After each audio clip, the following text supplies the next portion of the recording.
So let me let me illustrate that these two problems have occurred as Reinhardt and Rogoff and others would have suggested that they would.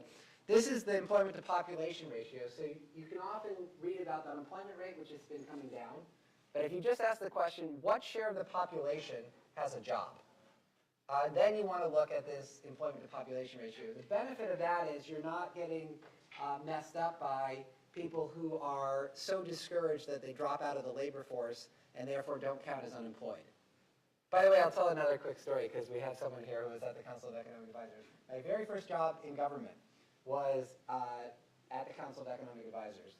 And I had just come from a year in Moscow. So I walked in, I was 23 or 24 or whatever.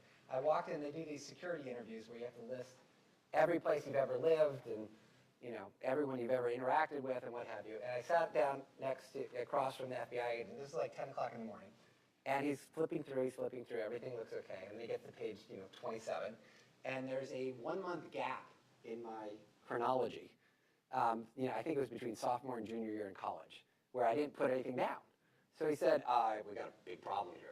June and July, it's not there. He said, what were you doing? And I said, I wasn't doing anything. And he said, well, you should have therefore put down you were unemployed. And I did a very stupid thing. I said, no, in order to be unemployed, I had to be actively seeking work. I was out of the labor force. This guy did not like that response. So he shut the door, and then he said, again, this was 10 o'clock in the morning. He said, I hope you don't have any plans for the rest of the day. We are now going to go individually, person by person, and I just spent a year in Moscow and a year in London, person by person through every foreign national with whom you've had any contact whatsoever over the past 5 years. So I learned my lesson. I have now, going through other interviews, I've had FBI and other security officials present completely ridiculous propositions that don't make any sense, like why didn't you write down X?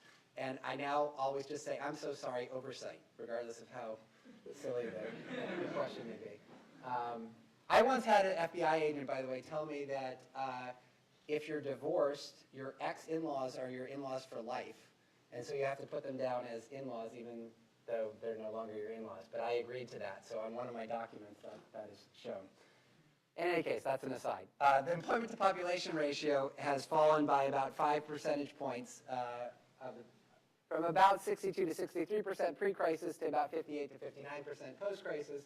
And it's basically gone sideways since the recession hit. So if you want evidence of that prolonged weak labor market, this is probably the best evidence. There is some impact from demographics on this, but the majority of that decline is not demographically related. And if you look within age categories, 35 to 44, 45 to 54, et cetera, you see the same decline even within age categories. The second dimension is also clear.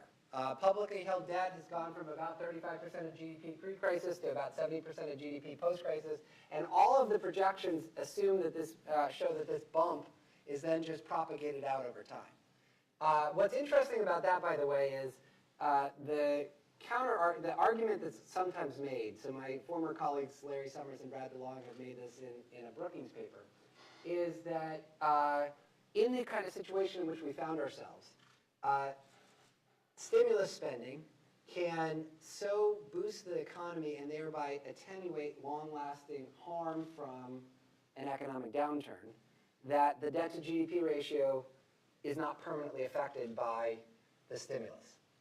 And what you would expect, therefore, from this kind of picture is that all of this bump would eventually then go back to the trajectory we were on pre-crisis, if that were right.